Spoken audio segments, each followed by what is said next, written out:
పాలు నాకు ఇరిగిపోయినాయి ఈరోజు. సో ఈ పాలతో నేను ఏమి రెసిపీ చేస్తానో చూస్తారు కదా. ఇదిగో నేను ఎట్లా ఫిల్టర్ చేశాను. పాలు ఇరిగిపోయిన తర్వాత 1-2 నిమిషాలు ఇంకా ఉంచాను, అప్పుడు ఇంకా గట్టిగా పడుతుందని. సో చూడండి ఇట్లా.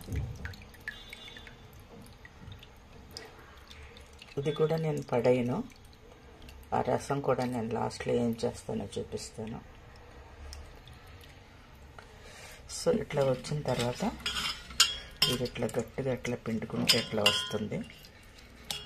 సో నేను ఇది చూపిస్తాను చూడండి. ఇది ఇంకో గిన్నెలో వేసుకుందాము.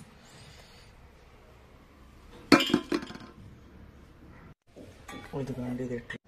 సో చూడండి, ఒక ఉల్లిగడ్డ, కొంచెం కరివేపాకు, 2 పచ్చిమిరపకాయలు, కొంచెం కొత్తిమీర తీసుకున్నాను. ఇవన్నీ మనం ఇప్పుడు కట్ చేద్దాము. చూడండి, దీంట్లో ఇప్పుడు మనం కట్ చేసిన ఉల్లిగడ్డలు వేస్తున్నాను, చిన్నగా కోసుకుని.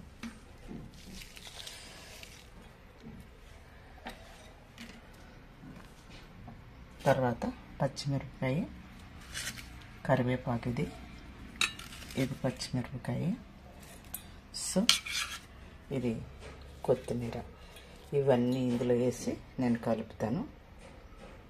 సో ఇవన్నీ నేను ఇట్లా కలుపుతున్నాను.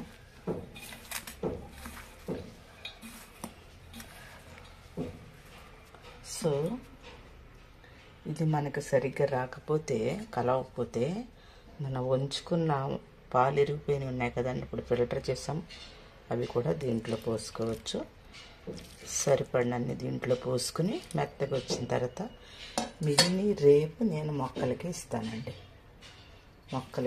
మళ్ళీ దాంట్లో కొంచెం వాటర్ కలిపి. ఇదిగోండి ఇది చేస్తున్నాను చూడండి. ఒక చేతితో తీసుకొని ఒక చేతితో కలిపితే రావట్లేదు, నేను చేతి చూపిస్తాను. ఫ్రెండ్స్, దీంట్లో కొంచెం జీలకర్ర కూడా వేస్తున్నాను. పొడన్నా వేసుకోవచ్చు, లేకపోతే మనం ఎట్లాగైనా కలుపుకోవచ్చు. దీన్ని పూర్తిగా కలిపేసుకుందామండి.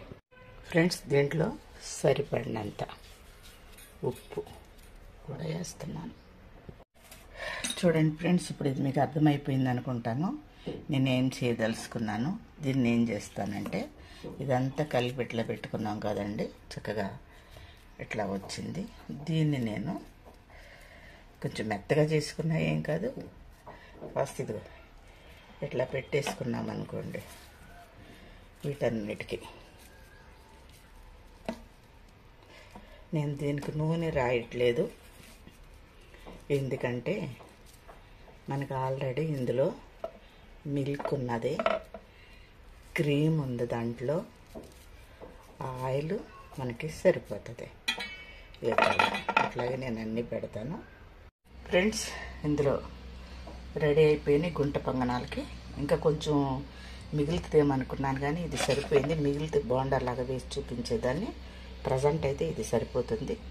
దీంట్లో మరొకసారి చెప్తాను, రెసిపీ వినండి.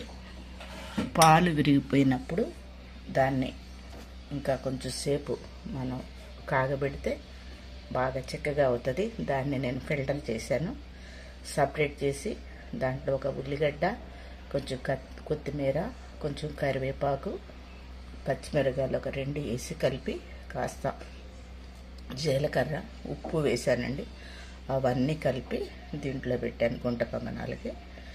దీన్ని నేను నూనె రాయలేదు, అది గుర్తుపెట్టుకోండి. నూనె ఎందుకు రాయలేదంటే, ఆల్రెడీ మనం తీసింది మేగడ కదా, ఒక విధంగా మిల్క్లో ఆయిల్ గీ ఉంటుంది కదా, అది దానికి సరిపోతుంది. అందుకే నేను కింద ఏమి రాయలేదు.